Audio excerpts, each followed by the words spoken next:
Salve, salve, universo militares! Como é que vocês estão, beleza? Tô aqui hoje para resolver uma questãozinha da prova de física do ITA, que, pô, cara, eu achei que ela tava muito bonita, muito elegante, mas ela deixou a desejar no final. Eu acho que o ITA pecou um pouquinho aqui, é uma questão muito maneira, mas pecou um pouquinho no português, na clareza do enunciado, que acabou prejudicando um pouquinho a resolução da questão. Vamos discutir ela aqui e entender exatamente que ponto é esse que foi um pouco problemático. Uma questão de cinemática com um pouquinho de ótica geométrica. Se liga aí!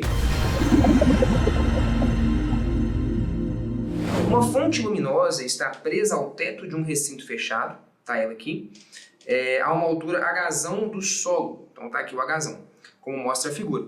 No recinto tem um objeto de altura Hzinho, menor do que Hzão sobre 2, a uma distância 2A de uma das paredes. A lâmpada desprende-se, iniciando um movimento de queda livre, e atinge o solo a uma distância 3A da parede. Está destacado ali também. Considere que o efeito de reflexão da luz das paredes é desprezível e que a fonte de luz é pontual. Assinale a alternativa que apresenta a expressão correta do módulo, então vamos lá, vou até grifar que ele quer, o módulo da velocidade da sombra a partir do instante em que essa começa a ser projetada sobre a parede. Então eu quero o módulo da velocidade da sombra dessa estaca projetada nessa parede vertical. Ele pede, inclusive, a partir do instante em que ela começa a ser projetada. Por que a partir do instante que ela começa a ser projetada na parede? Porque inicialmente ela não é projetada na parede. Se for pensar, o raio de luz que vem aqui, ó, ele bate aqui e as sombras, aqui ficou um pouquinho ruim, né? Deixa eu desenhar um pouquinho mais na direção correta. Seria mais ou menos isso, né? Um pouquinho menos, inclusive. Aqui, ó. Deixa eu pegar essa outra ferramenta aqui, ó. Beleza. Se liga só. Se a gente pegar aqui, o raio de luz, aqui, ó, que tangencia a extremidade da barra, seria mais ou menos esse daqui. Então, ou seja, nesse caso, a sombra projetada da barra, ela acontece no chão e não na parede. Mas, à medida que a luz vai caindo, então vamos fazer o desenho aqui embaixo, né? À medida que essa luz for caindo, o que vai acontecer é que essa sombra, vamos supor, quando a luz estiver aqui assim, né? Essa sombra, ela continua projetada no chão, mas vai chegar algum momento em que ela vai ser projetada na parede. E é mais ou menos isso que a gente precisa inicialmente descobrir. Quando é que isso aí vai acontecer? Beleza, então quando é que isso acontece, cara? Tá aqui mais ou menos o desenho que ele deu, de um jeito um pouquinho mais claro aqui, pra gente fazer alguns diagramas, né? Cara, vamos lá, igual eu te falei, né? Inicialmente, tá aqui, ó, a sombra projetada tá exatamente aqui, só que à medida que esse negócio vai caindo, vai chegar um momento, deixa eu tentar desenhar aqui, se vai rolar, vai chegar um momento em que a sombra passa a se projetar ali na parede. E é um momento logo acima desse instante aqui. Porque nesse instante você vê que a sombra projetada ainda está no chão. Então isso aqui seria a sombra dessa estaca projetada no chão. Agora, se essa bolinha cair um pouquinho mais só, sei lá, cair isso daqui, se eu traçar aqui o raio de luz, pronto, a sombra projetada já aparece na parede. Isso aqui seria a sombra da minha estaca. Pô, beleza, maneiro. Eu preciso descobrir, então, que posição é essa a partir da qual a sombra começa a ser projetada na parede. Isso aqui não é uma tarefa muito difícil, não. Você pode projetar essa altura H da estaca aqui. Então, aqui você sabe que vale H. E a gente vai estar interessado em descobrir quanto que vale esse pedacinho aqui. Eu vou chamar ele, por exemplo, de B. Cara, você pode simplesmente montar uma semelhança de triângulos entre, por exemplo, esse triângulo retângulo que aparece aqui e esse triângulo retângulo destacado aqui de roxo, beleza? Essa semelhança vai te falar que o B está para H, beleza? Assim como o A, que seria a base desse triângulo aqui, está para o 2A, que seria a base desse outro triângulo aqui, beleza? Então, A está para 2A. Bom, beleza, então vai dar um fator meio aqui, né? O triângulo pequeno é metade do grande, você descobre que o B vale H sobre 2. Beleza. Então, que posição é essa, né? Quanto que esse camarada, ele caiu, né? Bom, lembra que ele dá para você, no texto, que ele começa de uma altura Hzão. Beleza. Se ele começa de uma altura Hzão, se tudo isso aqui, ó, vale Hzão, ele caiu quanto? Hzão menos Hzinho menos B. Essa é a altura que ele caiu. Então, eu vou chamar aqui de, sei lá, ΔH, né? Esse ΔH, a altura que ele cai, é igual a Hzão menos Hzinho menos B, que é então Hzão menos Hzinho menos B, que é Hzinho sobre 2. Isso aqui vai dar 3H sobre 2, né? Então isso aqui é H menos 3H sobre 2. Beleza, você pode guardar essa informação e você, por exemplo, consegue descobrir qual que é a velocidade que esse cara está nesse instante. Vou até desmanchar esse B aqui, para não poluir muito o desenho, esse H também, a gente já calcula essas coisas, né? Você consegue descobrir, cara, qual que é a velocidade que esse camarada tem nesse instante. Eu vou chamar ela de V0.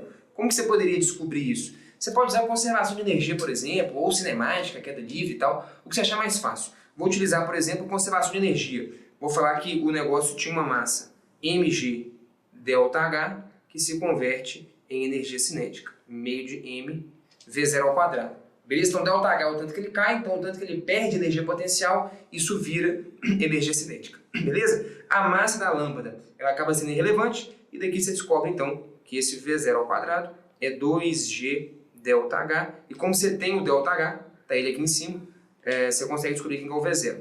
Então, esse V0 vai ser a raiz quadrada de 2G vezes ΔH, que é H menos 3H sobre 2. Beleza, então esse aqui é o valor do V0. Aí, cara, o que você descobriu? O que você descobriu é qual que é a velocidade com que a lâmpada está caindo no instante em que vai começar a ser projetado sombra na parede da estaca.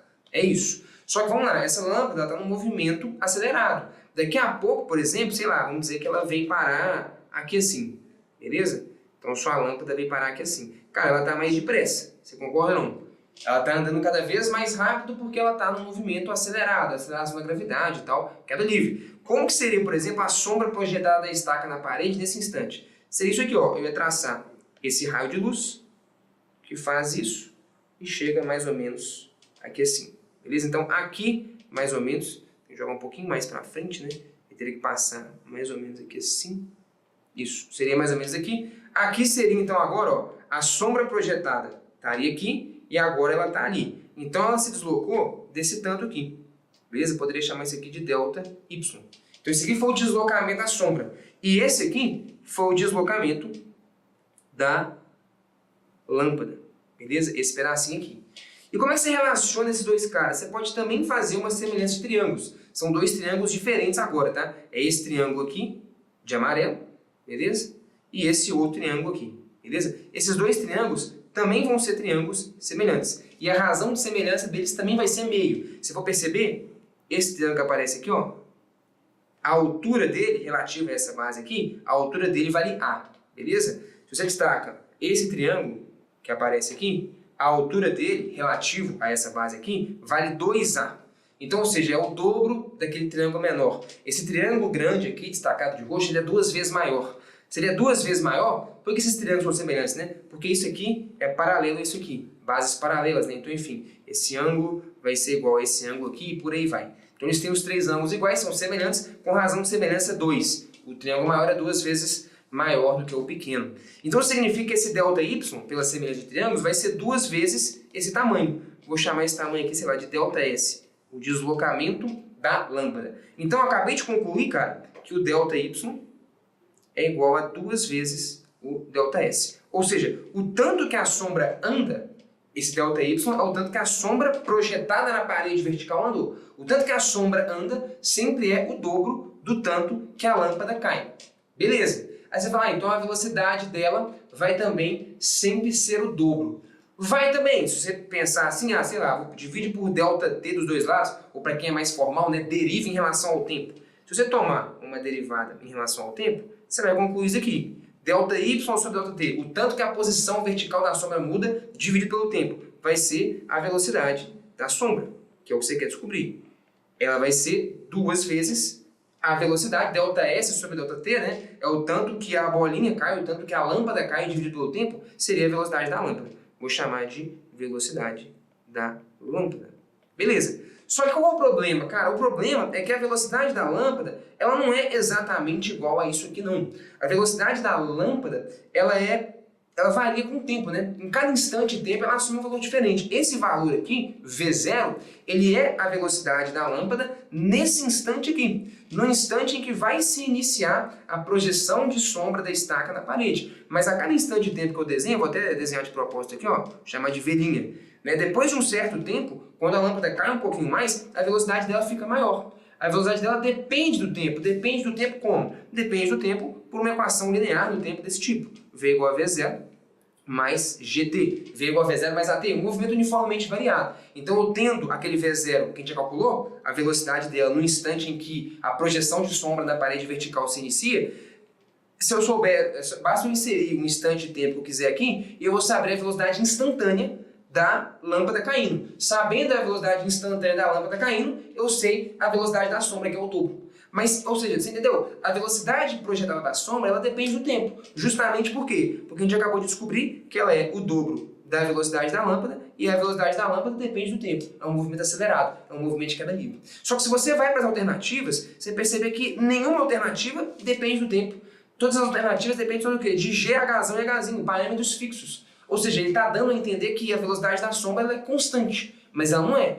Então, lendo de novo o comando, ele pede o quê? A expressão correta do módulo da velocidade da sombra a partir do instante em que essa começa a ser projetada na parede. A partir do instante em que ela começa a ser projetada na parede, então seria basicamente a velocidade instantânea nesse instante que a gente está aqui, né? Então, você entendeu? Ficou um pouquinho impreciso. Ele dá a entender que você quer uma expressão para a velocidade da sombra que valha a partir daquele instante, e não naquele instante. Então, enfim, se você pegar simplesmente o dobro dessa velocidade, só para ficar claro, você vai ter o que então? 2 vezes isso, que vai dar o quê? 2 vezes raiz de 2G, Hzão menos 3Hzinho sobre 2. Se você for ver, vai dar a letra D a resposta. Então, 2 vezes a raiz de 2G, Hzão menos 3Hzinho sobre 2. Isso é um valor constante. Isso não é a velocidade da sombra a partir daquele instante, porque a partir daquele instante a velocidade da sombra é uma expressão que depende do tempo. Faz sentido ou não? Isso é a velocidade da sombra naquele instante exato. Fez sentido? Entendeu essa diferença? É uma diferença pequena, bem minuciosa. Não sei se você se confundiu nisso na hora de fazer a questão e tal, mas quando eu olhei a questão, eu fiquei com essa dúvida. Eu estava esperando aqui uma expressão que dependesse do tempo, porque o objetivo seria realmente saber como que é a velocidade da sombra projetada, né, em cada instante de tempo. E isso realmente vai mudando. Ele pede então o modo da velocidade da sombra a partir do instante em que ela começa a ser projetada e não naquele instante. Então toma muito cuidado, tá? Todas as alternativas aqui são constantes, então elas não podem, em tese, representar a velocidade da sombra, uma vez que ela depende do tempo e não é constante. Mas, se eu for pegar nesse instante específico, se eu sei o V0, eu sei que nesse instante aqui, a velocidade da sombra vai ser 2V0, é o que eu descobri pela semelhança de triângulo, e 2V0 é 2 vezes isso, é a letra D, que eu imagino que seja o gabarito. Sacou? Então, acho que faltou um pouquinho de clareza aqui em relação à diferença entre velocidade instantânea, velocidade em um instante, para velocidade a partir daquele instante e tal. Que, beleza, acho que dá para você sacar na hora da prova ali e fazer. Não acho que o ITA vai chegar no lá por conta disso, não. Mas é uma pequena confusão ali que talvez possa ter prejudicado algum candidato na hora da prova. Mas aí sim, me conta o que você achou. Você achou confuso? Você acha que eu viajei, que eu tô de picuinha, que eu tô inventando moda aqui? Ou não? Isso fez sentido? Me fala aí, a gente se encontra na próxima. Valeu, tchau!